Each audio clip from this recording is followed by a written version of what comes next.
Hello दोस्तों, स्वागत है आपका अपने यूट्यूब चैनल ग्रुपिंग हब में। तो जैसा कि हम लोग ज्ञान बिंदु जीएस एकेडमी का स्पेशल टेस्ट देख रहे थे और जिसके अंतर्गत हम लोगों ने सेट नंबर 9 तक प्रीवियस वीडियो में देख लिया था। आज का जो हमारा सेट होने वाला है वो टेस्ट नंबर है 10। ठीक है, आपको जो आज है हमारा टेस्ट नंबर 10, इसे आज हम लोग कंप्लीट करेंगे। तो चलिए बिना समय गवाए टेस्ट पे चलते हैं।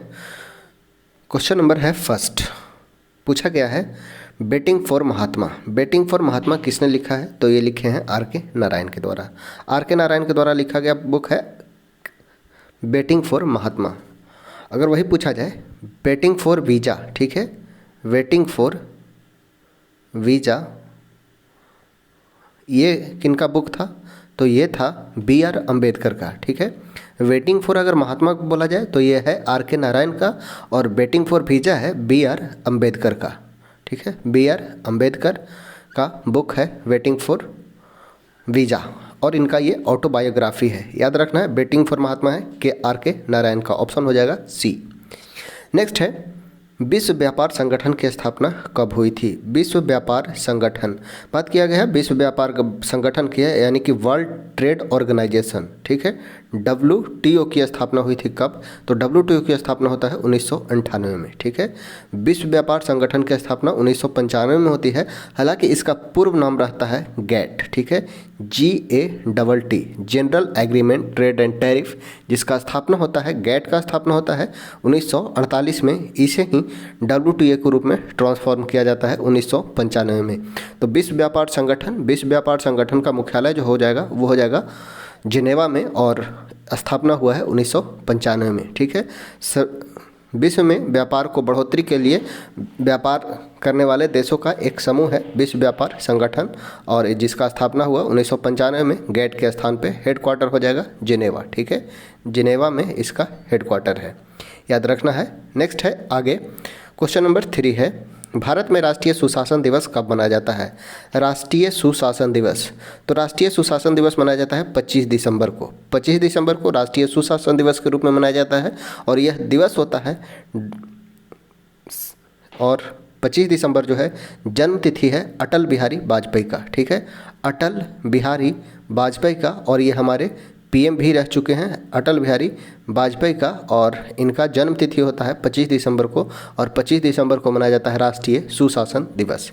बात किया जाए 24 दिसंबर का, तो 24 दिसंबर को राष्ट्रीय उपभोक्ता अधिकार दिवस मनाया जाता है। ठीक है, राष्ट्रीय उपभोक्ता अधिकार दिवस, राष्ट्रीय उपभोक्ता अधिकार दिवस, क्योंकि उपभोक्ता अधिकार संरक्षण अधिनियम जो आया था 1986 का, वो आया था 24 दिसंबर 1986 को। 24 दिसंबर 1986 को उपभोक्ता अधिकार संरक्षण अधिनियम लागू किया गया था, इसीलिए 24 दिसंबर को राष्ट्रीय उपभोक्ता अधिकार दिवस भी मनाया जाता है। 25 दिसंबर को हो गया अटल बिहारी वाजपेयी का जन्म दिवस को हम मनाते हैं राष्ट्रीय सुशासन दिवस के रूप में। ऑप्शन हो जाएगा बी।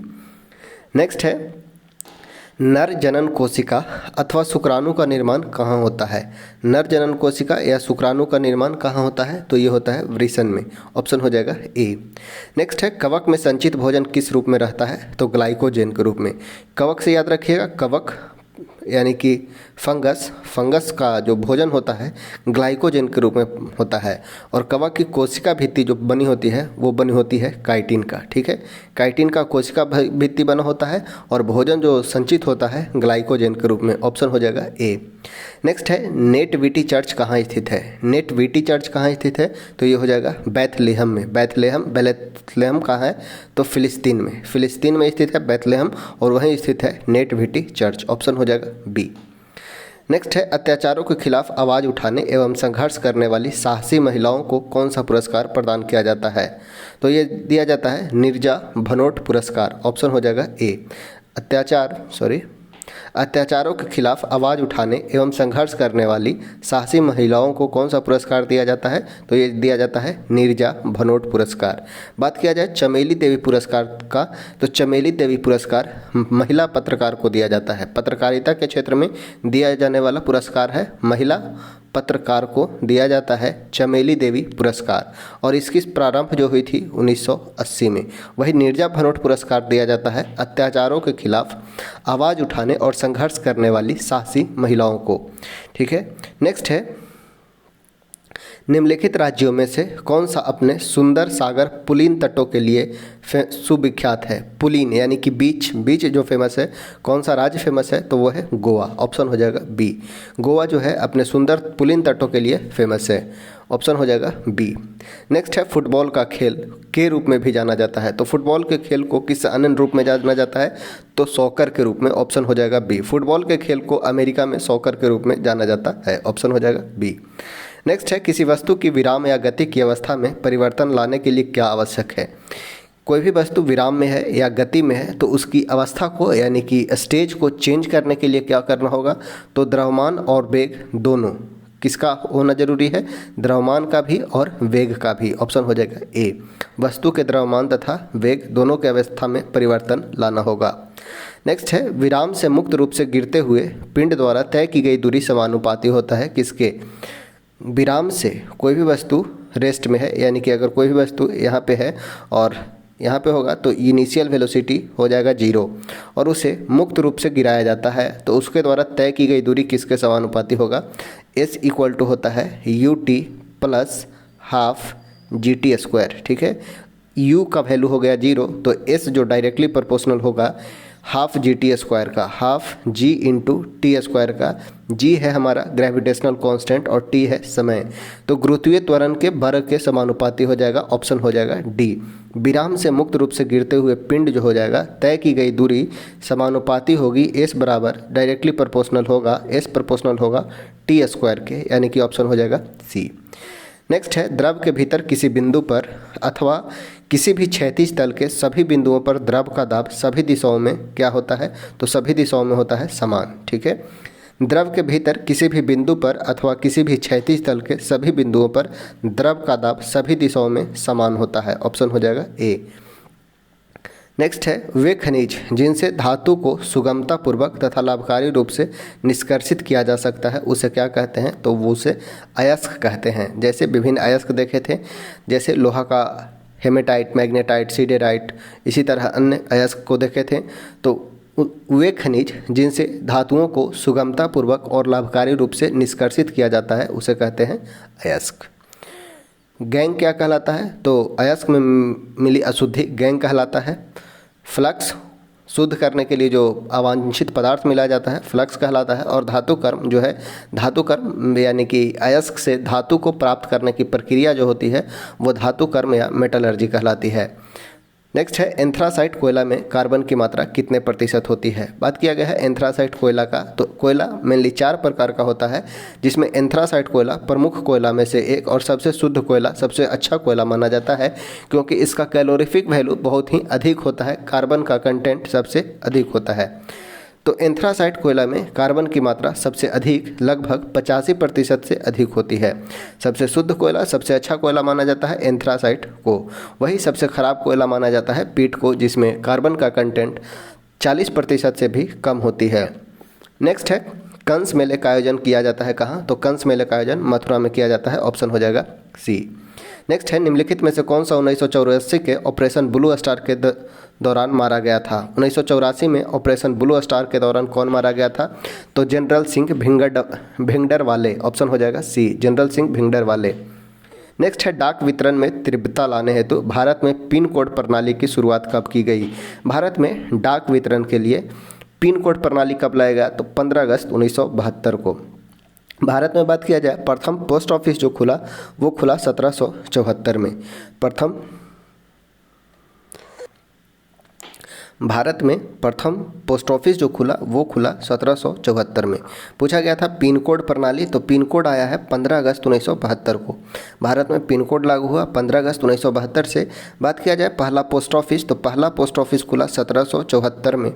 बात किया जाए भारत में प्रथम बार डाक जो भेजा गया, डाक सेवा, तार सेवा की शुरुआत होती है वो 1853 में।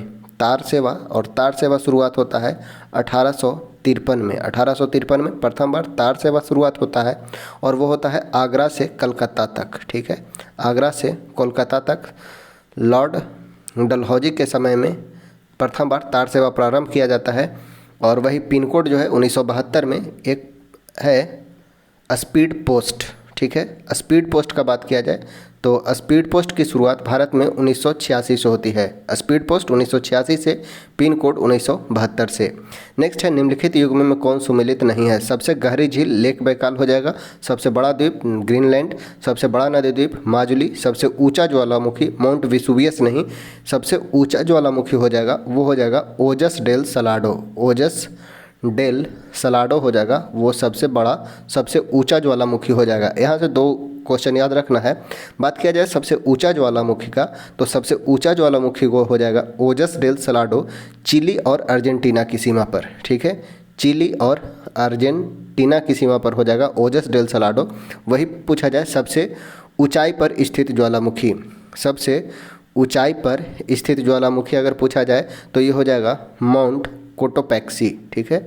माउंट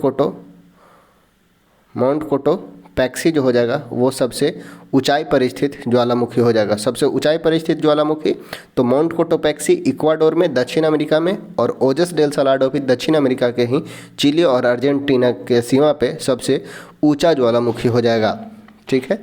तो ऑप्शन डी जो हो जाएगा वो सही सुमेलित नहीं है। नेक्स्ट है निम्नलिखित में से किसे आलोचनात्मक सिद्धांतकार कहा जा सकता है?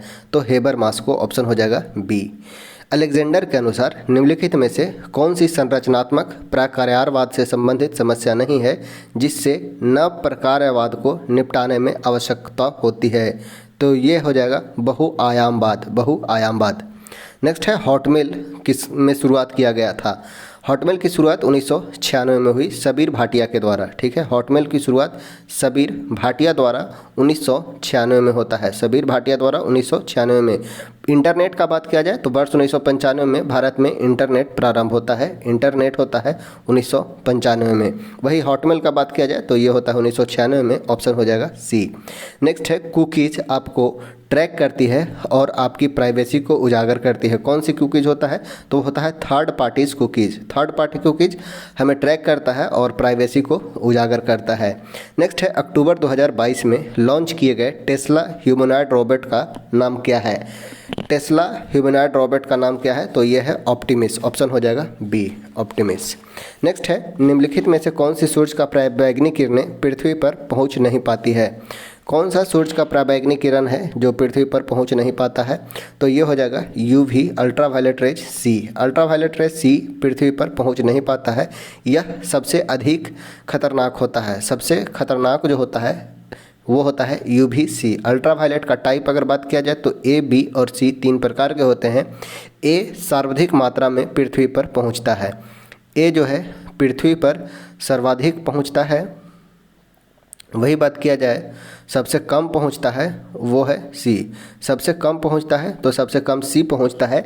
अगर बात किया जाए सबसे खतरनाक का तो खतरनाक होता है वो होता है सी, सबसे अधिक खतरनाक होता है, वही ए सबसे कम खतरनाक होता है।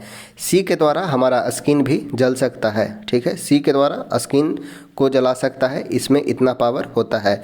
तो अल्ट्रावायलेट रेज सी जो होता है सबसे कम पहुंचता है और सबसे अधिक खतरनाक होता है।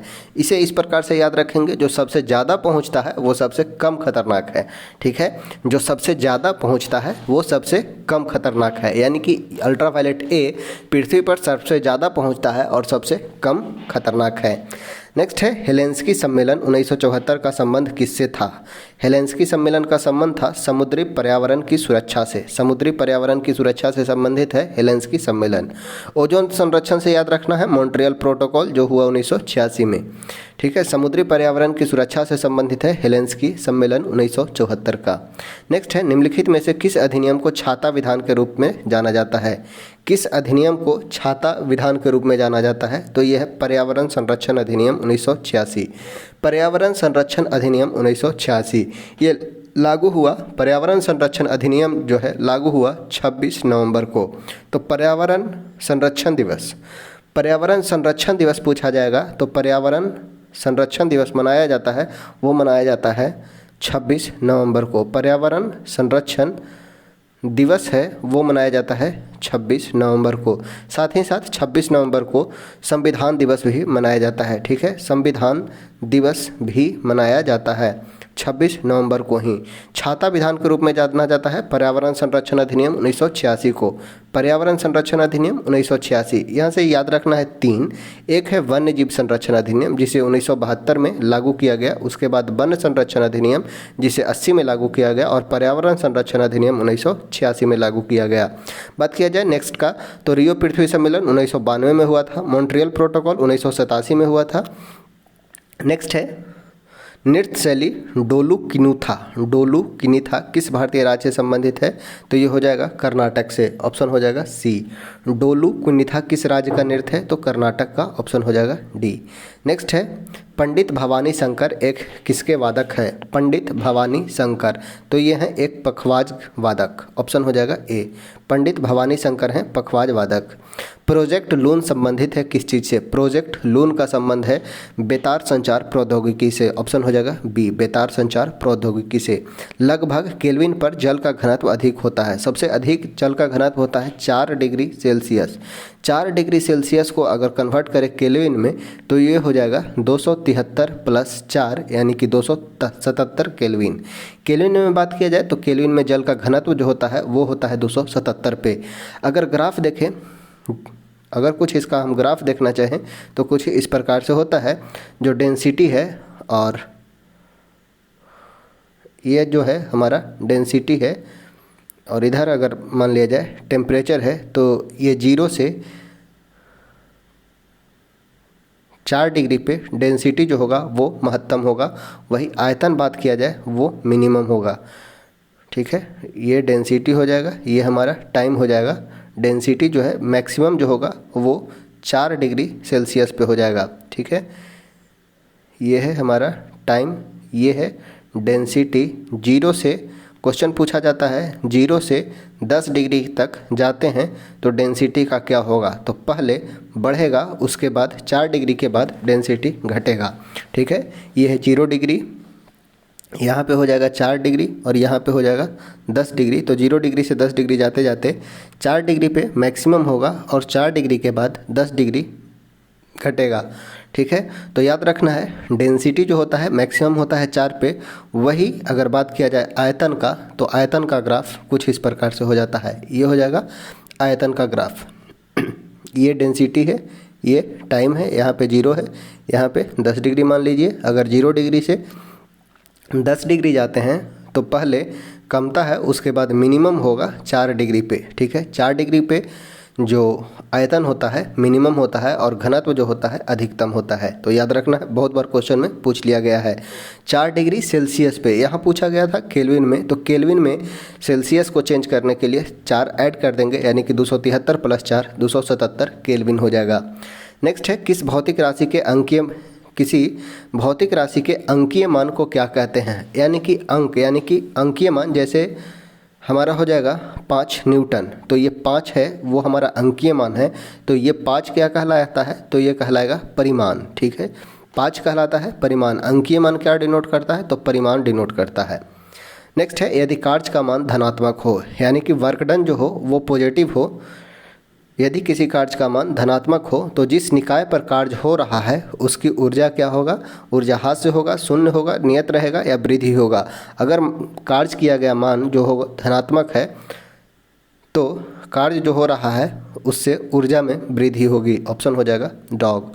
नेक्स्ट है प्रत्यास्था गुणांक का एसआई मात्रक। प्रत्यास्था गुणांक यानी कि बात किया जाए प्रत्यास्था गुणांक का मॉडुलस ऑफ इलास्टिसिटी, ठीक है। ये होता है मॉडुलस ऑफ इलास्टिसिटी, और ये जो फॉर्मूला होता है वो होता है स्ट्रेस बटा स्ट्रेन, ठीक है। स्ट्रेस जो होता है वो होता है प्रतिबल।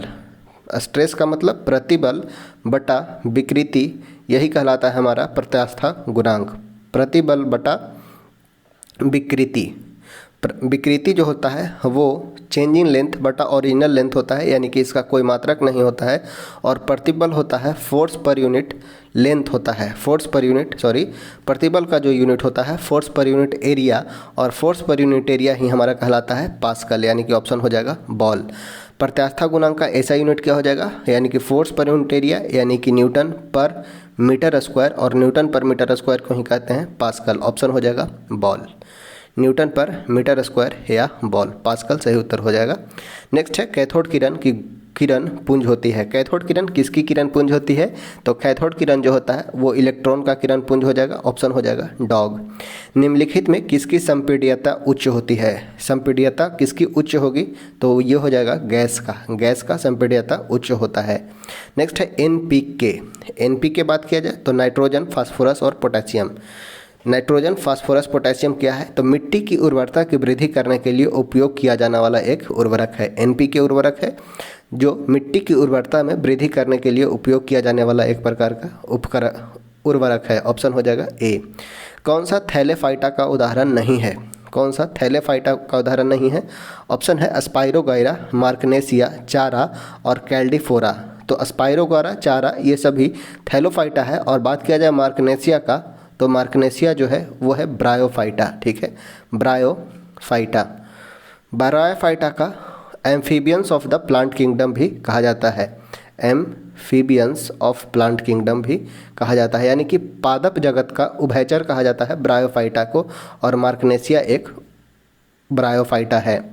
नेक्स्ट है जीव जंतुओं का कौन सा समूह विशेष रूप से मुक्त रूप से रहने वाले समुद्री जीव है, तो ये हो जाएगा इकाइनोडर्मेटा। जंतुओं का कौन सा समूह विशेष रूप से मुक्त रूप से रहने वाला समुद्री जीव है, तो ये हो जाएगा इकाइनोडर्मेटा। नेक्स्ट है पौधों की संरचना एवं कार्य। रंध्र का काम क्या होता है, तो रंध्र का काम होता है वाष्पोत्सर्जन, रंध्र का काम वाष्पोत्सर्जन। जाइलम का कार्य, जाइलम और फ्लोएम, तो जाइलम करते हैं जल का परिवहन। ठीक है, वही जड़ के रोम का बात किया जाए तो जड़ के रोम का कार्य होता है जल अवशोषण, जड़ के रोम जल को अवशोषित करते हैं, और फ्लोएम भोजन का परिवहन करते हैं, फ्लोएम भोजन का परिवहन करते हैं, यानी कि ऑप्शन हो जाएगा 2, 4, 1, 3, ऑप्शन नंबर ए। रंध्र का कार्य वाष्पोत्सर्जन का, जाइलम जल का परिवहन करते हैं, जड़ के रोम जल अवशोषण करते हैं, और फ्लोएम भोजन का परिवहन करते हैं। नेक्स्ट है एंथ्रैक्स के टीके की खोज किसने की, एंथ्रैक्स के टीके की खोज किसके द्वारा किया गया, तो ये थे लुईस पास्चर। एंथ्रैक्स के टीके की खोज किसके द्वारा किया गया था, तो लुईस पास्चर के द्वारा। एक आता है पॉस्चुराइजेशन, पॉस्चुराइजेशन की खोज किसके द्वारा किया गया था, तो वो भी था लुईस पास्चर के द्वारा ही। पॉस्चुराइजेशन, पॉस्चुराइजेशन की खोज लुईस पास्चर के द्वारा ही किया गया था। और बात किया जाए किण्वन की खोज, ठीक है, किण्वन की खोज भी लुईस पास्चर के द्वारा ही किया गया था। एंटी रेबीज वैक्सीन, ठीक है, एंटी रेबीज वैक्सीन, जब रेबीज से बचने के लिए जो दवा लगाया जाता है एंटी रेबीज वैक्सीन, उसका खोज भी लुईस पास्चर के द्वारा ही किया गया था। साथ ही साथ एंथ्रैक्स की खोज, और एक और याद रखिएगा, मुर्गियों में हैजा रोग, ठीक है, मुर्गियों में हैजा रोग की खोज लुईस पास्चर के द्वारा ही किया गया था। ठीक है, तो एंथ्रैक्स के टीके की खोज, पॉस्चुराइजेशन की खोज, किण्वन की खोज, एंटी रेबीज वैक्सीन बनाया, मुर्गों में हैजों की खोज किया, तथा एंथ्रैक्स के टीके की खोज, ये सभी जो है वो संबंधित है लुईस पास्चर से। ऑप्शन हो जाएगा ए। बात किया जाए एडवर्ड जेनर का, तो एडवर्ड जेनर के द्वारा प्रथम बार टीका की खोज की गई थी। ठीक है, टीका की खोज एडवर्ड जेनर के द्वारा। एडवर्ड जेनर को फादर ऑफ इम्यूनोलॉजी कहते हैं। ठीक है, एडवर्ड जेनर को बात किया जाए तो इन्हें फादर ऑफ इम्यूनोलॉजी कहा जाता है, फादर ऑफ इम्यूनोलॉजी। ठीक है, इम्यूनोलॉजी कहा जाता है एडवर्ड जेनर को। साथ ही साथ स्मॉल पॉक्स, और याद रखिएगा एक होता है स्मॉल पॉक्स, स्मॉल पॉक्स के खोज किए थे एडवर्ड जेनर के द्वारा।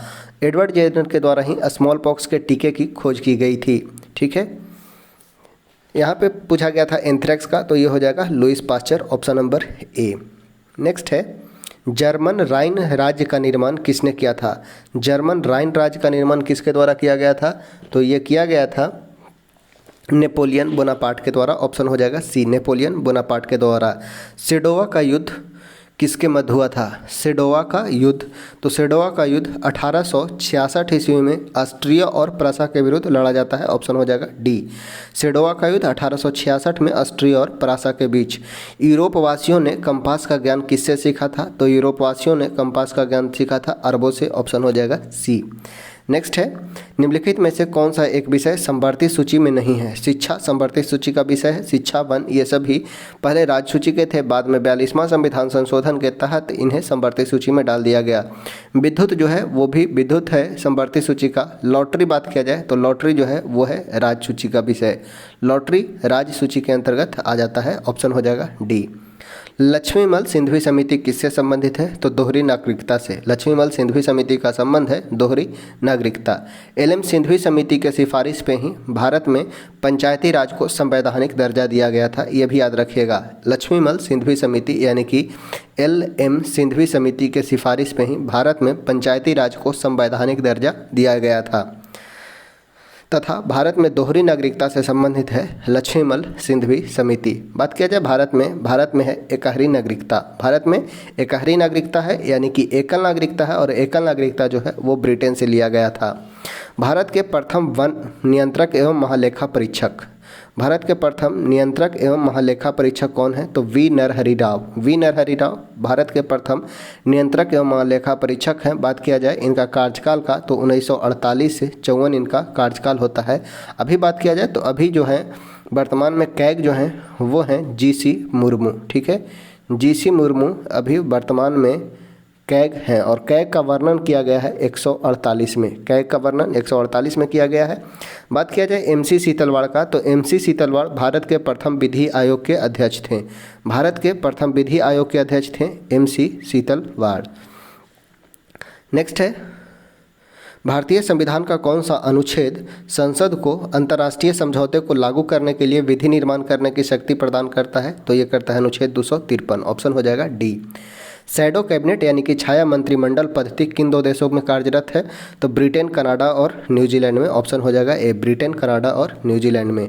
एक स्थलीय भाग जो तीनों ओर से समुद्र से घिरा हो क्या कहलाता है? तो ये कहलाता है प्रायद्वीप। जैसे दक्षिण भारत जो है प्रायद्वीप के रूप में है। एक स्थलीय भाग जो तीनों ओर से समुद्र से घिरा हो वो कहलाता है प्रायद्वीप। गोवा के दक्षिण में स्थित पश्चिमी तटीय पट्टी क्या कहलाता है? गोवा के दक्षिण में, यानी कि अगर ये गोवा है तो ये दक्षिण पट्टी क्या कहलाएगा? तो ये कहलाएगा केरल का मालाबार तट, ठीक है, ये हो जाएगा मालाबार तट। केरल के दक्षिण में स्थित पश्चिमी तटीय पट्टी कहलाता है मालाबार तट।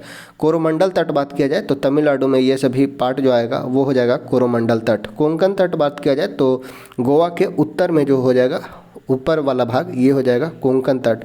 उत्तरी सरकार तट का बात किया जाए तो ये हो जाएगा उड़ीसा वाला एरिया, उत्तरी सरकार तट। यहाँ पूछा गया था गोवा के दक्षिण में स्थित पश्चिमी तटीय पट्टी, तो इसे कहा जाता है मालाबार तट, ऑप्शन हो जाएगा बी। नेक्स्ट है, कौन सा पर्वत शिखर भारत में स्थित नहीं है? कौन सा पर्वत शिखर जो है भारत में स्थित नहीं है? अन्नपूर्णा जो है वो भारत में स्थित है। नंदा देवी उत्तराखंड में, अन्नपूर्णा जो हो जाएगा वो हो जाएगा नेपाल में, नंदा देवी हो जाएगा वो हो जाएगा उत्तराखंड में, कामेट हो जाएगा उत्तराखंड में, और नमचा बरुआ हो जाएगा वो हो जाएगा अरुणाचल प्रदेश में, अरुणाचल में। पूछा गया था भारत में स्थित नहीं, तो अन्नपूर्णा हो जाएगा वो हो जाएगा नेपाल में, ऑप्शन हो जाएगा ए। कौन सा पर्वत शिखर भारत में स्थित नहीं है? तो अन्नपूर्णा नेपाल में, नंदा देवी उत्तराखंड में, कॉमेट उत्तराखंड में, नमचा बरुआ अरुणाचल प्रदेश में। नेक्स्ट है, जब द्रवित मैग्मा ठंडा होकर ठोस हो जाता है तब इस प्रकार के सेल को क्या कहा जाता है?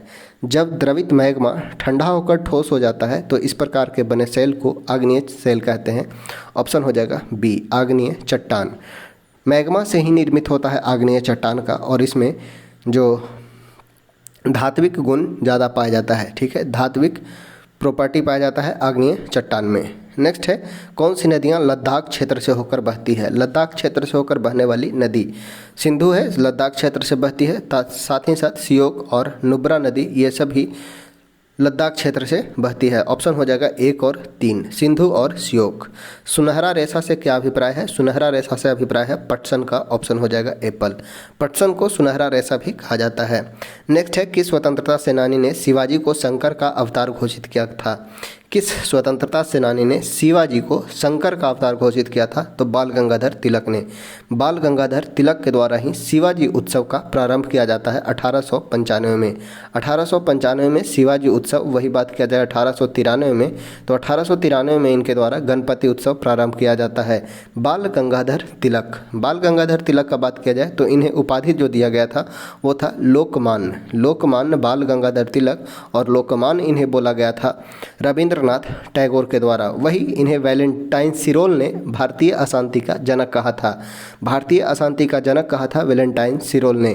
तथा बाल गंगाधर तिलक के द्वारा ही 2 पत्रिका निकाला जाता है, एक है केसरी, एक है मराठा। वही बुक अगर बात किया जाए तो इनका बुक जो है वो है गीता रहस्य तथा आर्कटिक होम ऑफ वेदाज। ठीक है, एक है गीता रहस्य और एक है आर्कटिक होम ऑफ वेदाज। ठीक है, गीता रहस्य और आर्कटिक होम ऑफ वेदाज इनका प्रमुख बुक है। अगर बात किया जाए इनका स्लोगन का, तो बाल गंगाधर तिलक का जो स्लोगन था, Swaraj is my birth right and I will have it. Swaraj मेरा जन्मसिद्ध अधिकार है और मैं इसे लेकर रहूँगा। इन्होंने यह स्टेटमेंट दिया था होम रूल लीग आंदोलन 1916 के दौरान। होम रूल लीग आंदोलन के दौरान इन्होंने यह स्टेटमेंट दिया था। तथा इनकी मृत्यु अगर बात किया जाए बाल गंगाधर तिलक का, तो इनकी मृत्यु हुई थी 1 अगस्त 1920 को, और इसी दिन महात्मा गांधी के द्वारा असहयोग आंदोलन प्रारंभ किया जाता है। तथा गांधी के द्वारा इसे हिंदू मुस्लिम एकता दर्शाने के लिए गांधी जी के कहने पे शौकत अली ने भी इनका अर्थी को कांधा दिया था। बाल गंगाधर तिलक के अर्थी को कांधा देने वाले थे शौकत अली। ठीक है, ये सभी पॉइंट बाल गंगाधर तिलक से याद रखना है। नेक्स्ट है सती प्रथा का पहला प्रमाण किस काल में मिलता है? तो सती प्रथा का प्रथम प्रमाण मिलता है गुप्त काल में। गुप्त काल में एरन अभिलेख से। ठीक है, एरन अभिलेख से भानुगुप्त की सेनापति गोपराज की पत्नी के सती का प्रमाण मिलता है, गोपराज। ठीक है, एरन अभिलेख से भानुगुप्त के सेनापति गोपराज के पत्नी के सती होने का प्रमाण मिलता है गुप्त काल से। ठीक है, ऑप्शन हो जाएगा सी। नेक्स्ट है प्रारंभिक गणतंत्र में कौन सम्मिलित नहीं था? प्रारंभिक गणतंत्र में सम्मिलित नहीं थे तो ये थे यधोय, ऑप्शन हो जाएगा बी। वंशीधर मिश्र एवं हरि नारायण मिश्र नाम के 2 संस्कृत कवि जिसके दरबार में रहते थे, तो वंशीधर मिश्र और हरि नारायण मिश्र किसके दरबार में रहते थे? तो शाहजहां के दरबार में, ऑप्शन हो जाएगा डी। नेक्स्ट है सविनय अवज्ञा आंदोलन पूर्ण रूप से कब समाप्त हुआ? सविनय अवज्ञा आंदोलन, सिविल डिसओबीडियंस मूवमेंट, ये पूर्ण रूप से समाप्त हुआ था 7 अप्रैल 1934 को। 7 अप्रैल 1934 को ये समाप्त हुआ। गांधी जी के दांडी यात्रा के प्रारंभ से यह जो था सविनय अवज्ञा आंदोलन प्रारंभ होता है, तथा यह गांधी जी के द्वारा आंदोलन किया गया था। इसमें प्रारंभ जो डेट है वो है 12 मार्च 1930। ठीक है, 12 मार्च 1930 से प्रारंभ होता है और आंदोलन प्रारंभ होता है। उसके बाद जब गांधी इरविन समझौता होता है 5 फरवरी 1931 को जब समझौता होता है, तो इसमें सविनय अवज्ञा आंदोलन को स्थगित करने का बात किया जाता है और स्थगित करके Gandhi ji second round table conference के लिए जाते हैं, द्वितीय गोलमेज सम्मेलन में भाग लेते हैं। उसके बाद पुनः आने के बाद अपना आंदोलन प्रारंभ करते हैं और पूर्ण रूप से यह समाप्त होता है 7 अप्रैल 1934 को। वही बात किया जाए असहयोग आंदोलन का, तो असहयोग आंदोलन बंद होता है वो है 12 फरवरी 1922। 12 फरवरी 1922 को असहयोग आंदोलन बंद होता है और 7 अप्रैल 1934 को सविनय अवज्ञा आंदोलन पूर्ण रूप से बंद होता है। अगला है किसका मिलान गलत है? पदाधिकारियों का वेतन द्वितीय अनुसूची में पदाधिकारियों का वेतन है, वही तृतीय में शपथ का वर्णन है। ठीक है, तृतीय में शपथ का वर्णन किया गया है, द्वितीय में वेतन का वर्णन किया गया है। राज्यसभा में प्रतिनिधित्व, ये 5वीं अनुसूची नहीं 4थी अनुसूची में राज्यसभा में सीटों का आवंटन का वर्णन किया गया है। केंद्र एवं राज्य के बीच शक्तियों का बंटवारा 7वीं अनुसूची में है, यानी कि ऑप्शन यहाँ पे हो जाएगा बी गलत है। भारतीय संविधान की प्रस्तावना के अनुसार भारत के शासन की सर्वोच्च सत्ता किस में निहित है? तो ये निहित है जनता में।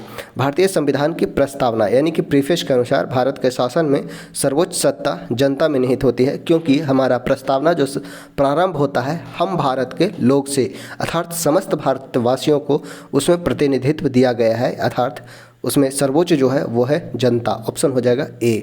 अगला है doctor B R Ambedkar Bharat के किस राज्य से संविधान सभा के लिए चुने गए थे। बात किया जाए संविधान सभा का, तो संविधान सभा के लिए बी आर अम्बेडकर को बंगाल से चुना गया था। बंगाल से संविधान सभा के लिए चुने गए थे।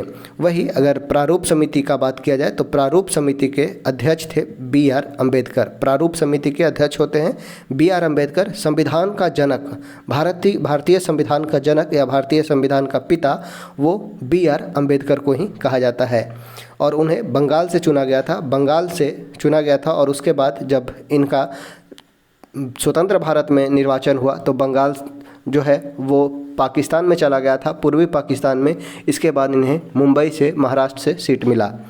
ठीक है, नेक्स्ट है निम्नलिखित में से कौन सा लक्षण भारतीय परिसंघीय और अमेरिकी परिसंघीय में सामान्य रूप से पाया जाता है। यानी कि भारत के परिसंघ में और अमेरिका के परिसंघ में दोनों पाया जाता है। तो एक ही नागरिकता, एकल नागरिकता नहीं, ब्रिटेन में द्वि नागरिकता है, संविधान की 3 सूचियाँ, न्यायपालिका की 3 द्वैधता, संविधान की परिसंघीय उच्चतम न्यायालय। तो उच्चतम न्यायालय हो जाएगा संविधान की परिसंघीय उच्चतम न्यायालय, ये ऑप्शन सही हो जाएगा, ऑप्शन नंबर डी। जिस प्रकार भारत में संघीय न्यायालय है, परिसंघीय उच्चतम न्यायालय है, उसी तरह अमेरिका में भी परिसंघीय उच्चतम न्यायालय है, ऑप्शन हो जाएगा डी। नेक्स्ट है अब तक कि कितनी बार राष्ट्रपति द्वारा लोकसभा को समय से पूर्व भंग कर दिया गया। अब तक के कितने बार राष्ट्रपति द्वारा लोकसभा को समय से पूर्व भंग कर दिया गया, तो टोटल 8 बार, ऑप्शन हो जाएगा बी। अगर बात किया जाए तो प्रथम बार 1970 में भंग किया गया था और अंतिम बार 1999 में समय से पूर्व भंग किया गया। टोटल 8 बार अभी तक भंग किया गया है। नेक्स्ट है करदांग मठ किस राज्य में स्थित है। करदांग मठ हो जाएगा हिमाचल प्रदेश में।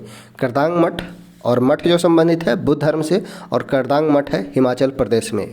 हिमाचल प्रदेश में है करदांग मठ। वही बात किया जाए नामड्रिलिंग मठ का, तो नामड्रिलिंग मठ है कर्नाटक में हो जाएगा नामड्रिलिंग मठ। ठीक है, सिक्किम में तवांग मठ। अगर बात किया जाए कर्नाटक में, तो कर्नाटक में हो जाएगा नामद्रिलिंग मठ कर्नाटक में, नामद्रिलिंग मठ कर्नाटक में, हेमिस मठ लद्दाख में और तवांग मठ अरुणाचल प्रदेश में। ये सभी प्रमुख मठ हैं जो बौद्ध धर्म से संबंधित हैं। नेक्स्ट है भारत में निर्मित प्रथम कच्चे तेल के पाइपलाइन का नाम क्या है। भारत में निर्मित प्रथम कच्चे तेल की पाइपलाइन का नाम नहरकटिया नूनमाती बरौनी पाइपलाइन, ऑप्शन हो जाएगा सी, नहरकटिया नूनमाती बरौनी पाइपलाइन।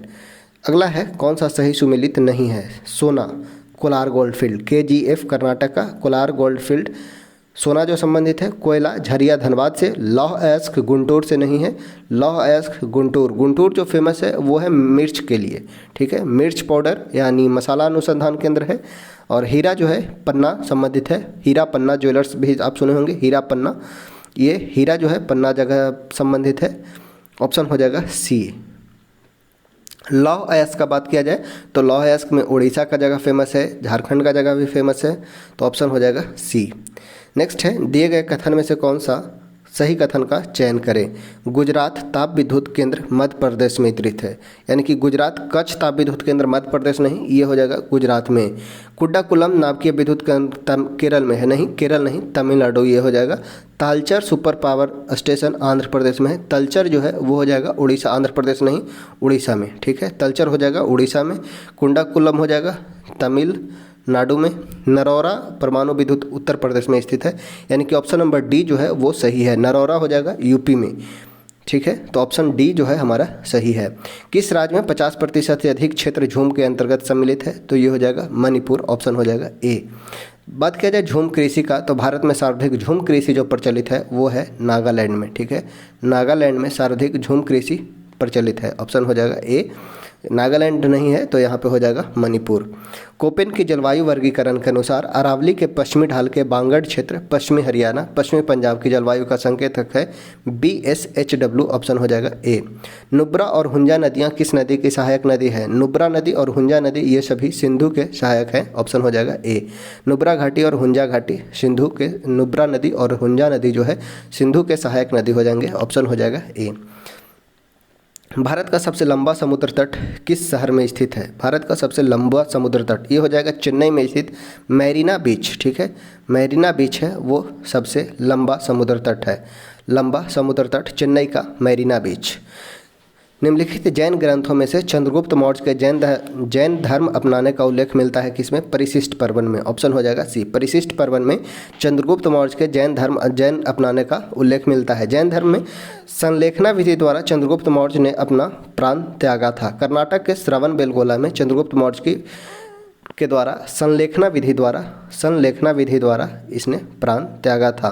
ठीक है, और इसका वर्णन मिलता है जैन धर्म में अपनाने का परिशिष्ट पर्वन में। ऑप्शन हो जाएगा डी। नेक्स्ट है चंदेल वंश की स्थापना किसके द्वारा? तो चंदेल वंश के संस्थापक है नन्नुक चंद्र वर्मन के द्वारा चंदेल वंश की स्थापना की जाती है। ऑप्शन हो जाएगा ए।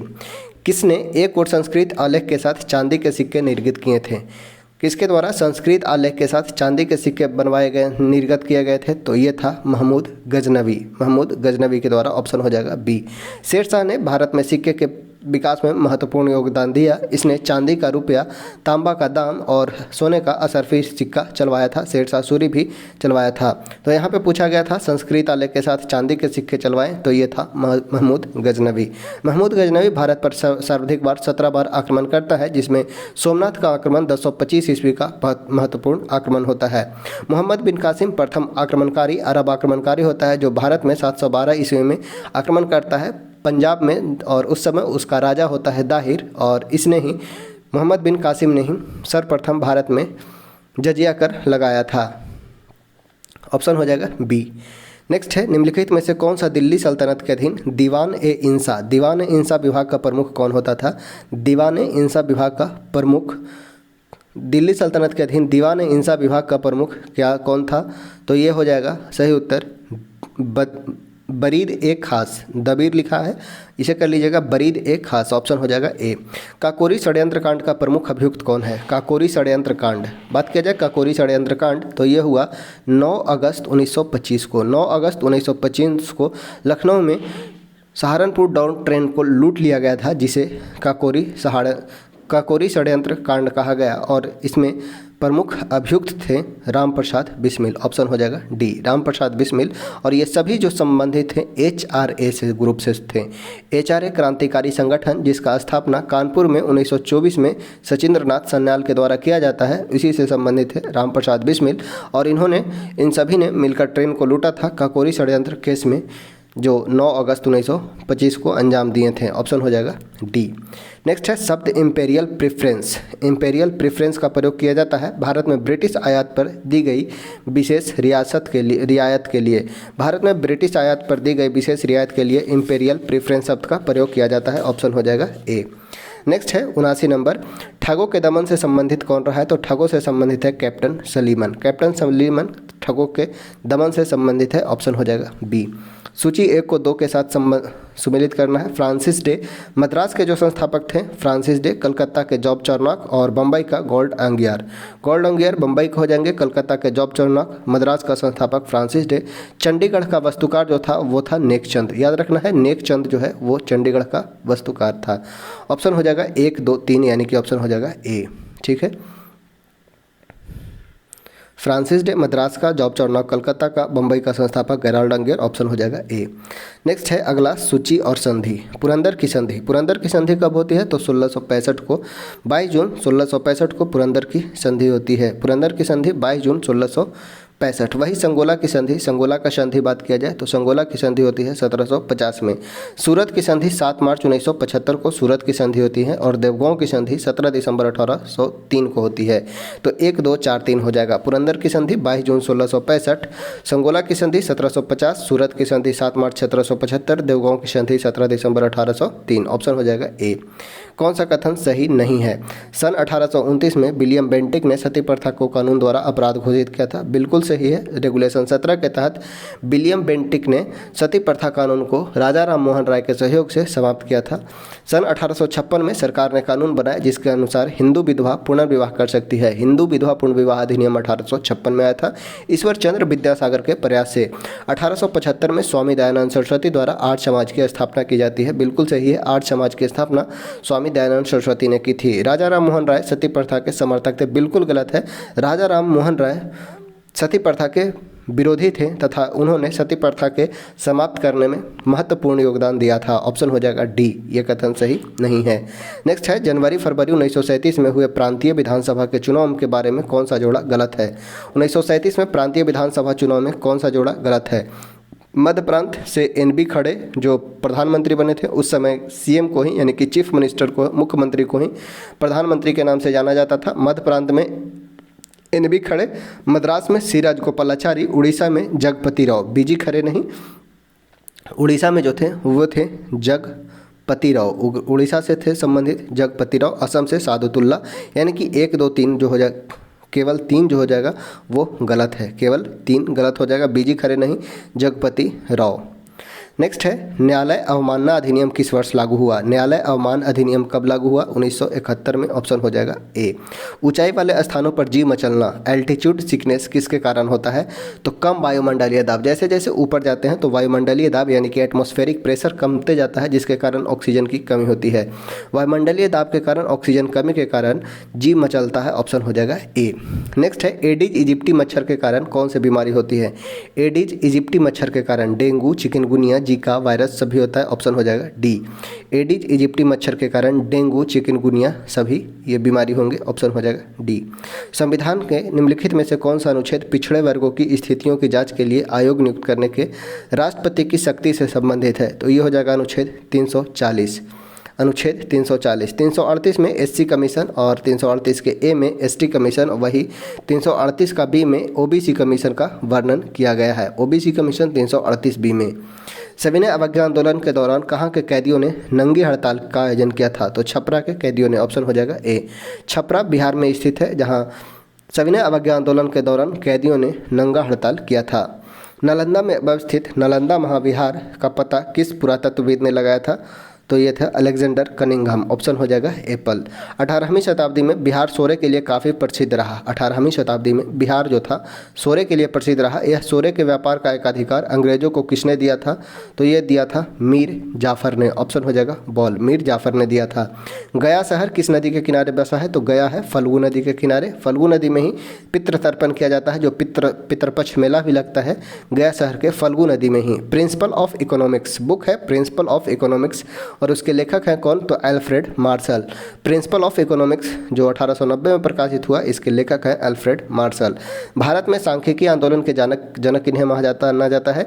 सांख्यिकी आंदोलन के जनक पीसी महालोनबिस को। पीसी महालोनबिस जो थे भारत में सांख्यिकी आंदोलन के जनक तथा दूसरा पंचवर्षीय योजना, दूसरा सेकेंड 5 ईयर प्लान के पीसी महालोनबिस के मॉडल पर ही आधारित है। दूसरा पंचवर्षीय योजना जो है वो पीसी महालोनबिस के मॉडल पर ही आधारित है। सांख्यिकी आंदोलन का जनक भारत में माना जाता है पीसी महालोनबिस को। महबूब उल हक जो पाकिस्तान के थे, 1990 में प्रति व्यक्ति आय ज्ञात करने के लिए दिए थे, ह्यूमन डेवलपमेंट इंडेक्स को दिए थे। HDI की संकल्पना किए थे महबूब उल हक ने। नेक्स्ट है अनवरत योजना के दौरान किस नीति का अनुसरण किया गया था। अनवरत योजना यानी कि रोलिंग प्लान, और ये लाए थे प्रोफेसर DT लकड़वाला के फॉर्मूला के द्वारा लाया गया था। और गुरनार मिडल, ठीक है, गुरनार मिडल एशियन ड्रामा की पुस्तक में, गुरनार मिडल की पुस्तक एशियन ड्रामा में इसका वर्णन किया गया था अनवरत योजना, और यह जो था गांधीवादी नीति से संबंधित था। ऑप्शन हो जाएगा ए। नाबार्ड की स्थापना कब की गई। नाबार्ड की स्थापना 12 जुलाई 1982 को नाबार्ड की स्थापना शिव रमन समिति के सिफारिश पे की जाती है। शिव रमन समिति के सिफारिश पे 12 जुलाई 1982 को किया जाता है नाबार्ड का स्थापना। भारत में राजकोषीय नीति कौन निर्धारित करता है। भारत में राजकोषीय नीति वित्त मंत्रालय के द्वारा निर्धारित किया जाता है। ऑप्शन हो जाएगा सी। नेक्स्ट है नियोजित विकास मॉडल भारत में प्रथम बार कब लागू किया गया। नियोजित विकास मॉडल भारत में कब लागू किया गया। 1 अप्रैल 1951 को। ऑप्शन हो जाएगा ए। मुद्रास्फीति के कारण क्या होता है। मुद्रास्फीति के कारण वस्तुओं का मूल्य बढ़ जाता है, मुद्रा की क्रय शक्ति कम हो जाती है तथा रुपये की विनिमय दर कमजोर हो जाती है। ऑप्शन हो जाएगा टी। मुद्रास्फीति के कारण वस्तु का मूल्य बढ़ जाएगा, मुद्रा की क्रय करने की शक्ति यानी कि परचेजिंग पावर कम हो जाएगी तथा रुपये का विनिमय दर जो एक्सचेंज रेट है वो कमजोर हो जाता है। ऑप्शन हो जाएगा D. RBI reserve bank of India का राष्ट्रीयकरण कब हुआ। तो RBI का राष्ट्रीयकरण होता है 1949 में। राष्ट्रीयकरण होता है 49 में। RBI का बात किया जाए तो RBI का जो स्थापना होता है 1934 के एक्ट यंग हिल्टन आयोग की सिफारिश पे 1935 में इसका निर्माण होता है। आरबीआई का स्थापना 1935 में 1934 के एक्ट के द्वारा होता है तथा इसका राष्ट्रीयकरण किया जाता है 1949 में। ऑप्शन हो जाएगा ए। किसने सकल राष्ट्रीय सुख को प्रगति का सूचक चुना है? किसने सकल राष्ट्रीय सुख को प्रगति का सूचक चुना है? तो ये चुना है भूटान ने। ऑप्शन हो जाएगा बी, भूटान ने। इस प्रकार से हम लोगों ने देखा आज 100 क्वेश्चन देखे और आज जो था वो हमारा था सेट नंबर 10। इसके आगे हम अगला सेट भी करेंगे। तो अगर आपको वीडियो पसंद आया हो, कुछ इन्फॉर्मेशन मिला हो, तो आप वीडियो को लाइक कीजिएगा, चैनल को सब्सक्राइब कीजिएगा और अपने दोस्तों के बीच शेयर भी कीजिएगा। तो वीडियो को पूर्ण रूप से देखने के लिए धन्यवाद सभी का।